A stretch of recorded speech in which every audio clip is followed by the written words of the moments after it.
ಇದಾಯಿತು. ನೆಕ್ಸ್ಟ್ ಏನಾಗುತ್ತೆ? ಶುಂಠಿ ಬೆಳ್ಳುಳ್ಳಿ ಪೇಸ್ಟ್ ಹಾಕಿಲ್ಲ. ನಾವು ಶುಂಠಿ ಬೆಳ್ಳುಳ್ಳಿ ರುಬ್ಬಿ ಇರ್ತೀವಿ. ಅಲ್ಲಿ ನಮಗೆ ಸಿಗುತ್ತೆ.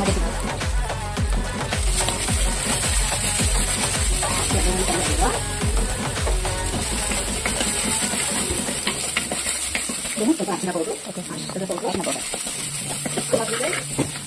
ಬೆಲ್ಲ ಖಾರಕ್ಕೆಲ್ಲ ಬಜ್ಜೆ ಪೌಡರ್ ಕಮ್ಮಿ ಹಾಕಬೇಕು. ಈ ಸಾಕೆಲ್ಲ ಖಾರ ಪುಡಿ ಜಾಸ್ತಿ ಹಾಕಬೇಕು. ಒಂದು ಕಾಶಿ ಹಾಫ್ ಟೀಸ್ಪೂನ್, ಒಂದು ಟೀಸ್ಪೂನ್ ಹಾಕಬೇಕು. ಚೂರು ಬೆಲ್ಲ ಪೌಡರ್ ಸ್ವಲ್ಪ ಹಾಕಬೇಕು, ಜಾಸ್ತಿ ಆದರೆ ಕಹಿ ಬರುತ್ತೆ. ಸ್ವಲ್ಪ ಪೇಸ್ಟ್ ಇದೆ ಮಾತ್ರ. ಇದು ಇದಿಗೆ ಅಷ್ಟೇ. ಖಾರ ಪುಡಿ ಕಾಶಿ ಟೀ ಪೌಡರ್ ಖಾರ ಇಲ್ಲ. ಖಾರ ಇಲ್ಲ. ನಾವು 2 ಸ್ಪೂನ್ ಹಾಕ್ತೀವಿ. ಸಾರ್ ಇಟ್ಟಿರೋದ್ರಿಂದ ಜಾಸ್ತಿ ಆದರೆ ಚೆನ್ನಾಗಿ ಚೆನ್ನಾಗಿಲ್ಲ. ಮಿಕ್ಸರ್ ಯಾವಾಗಲೂ ಗಟ್ಟಿಗೆ ಬೇಕು. ದೊಡ್ಡ ಮೀನಿಗೆಲ್ಲ ತೆಂಗಿನ ಇರಬಾರ್ದು. ಚಿಕ್ಕ ಮೀನಿಗೆ ತೆಂಗಿನ ಯೂಸ್ ಮಾಡಿ ಚೆನ್ನಾಗಿದೆ. ಇದು ಚೆನ್ನಾಗಿ ಫ್ರೈ ಆದ್ಮೇಲೆ ಇದು ನಮ್ದು ಈ ಹುಣಸೆ ಹಾಕಬೇಕು.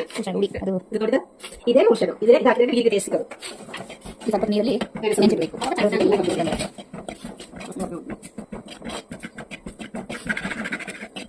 ಮೀನು ಸಾರಿಗೆಲ್ಲ ಈ ಥರದ್ದು ಪಾತ್ರೆ ಚಂದ, ಮಣ್ಣಿನ ಪಾತ್ರೆ ಒಳ್ಳೆ ಟೇಸ್ಟ್ ಒಳ್ಳೆ ಹಾಕಿದ್ದಾರೆ. ಇವಾಗ ಹುಳಿ ನೀರುತ್ತಲ್ಲ ಅದು ಹಾಕಿ ಸ್ವಲ್ಪ ನೀರು ಹಾಕಿ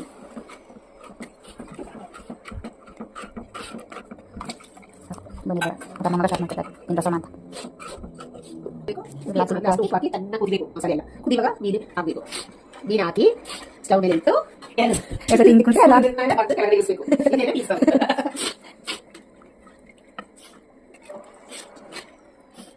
ರೆಡ್ ಕಲರ್ ನೋಡಿದಾ? ಇದೇ ಮೀನು ಸಾರು. ಮೀನು ಸಾರು ತುಂಬಾ ಸಾಂಬಾರು ಇರಬಾರ್ದು, ಗಟ್ಟಿಗೆ ಇರಬೇಕು. ಅದ್ರ ಜೊತೆ ಏನೇನು ಸಾಂಬಾರು ಇರಬೇಕು ಮನೇಲಿ?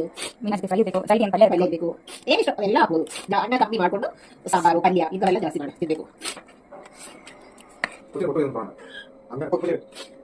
ಚೆನ್ನಾಗಿ ಕುದಿದ್ರೆ ಈಗ ನಾವು ನೀರು ಒಂದೊಂದಾಗಿ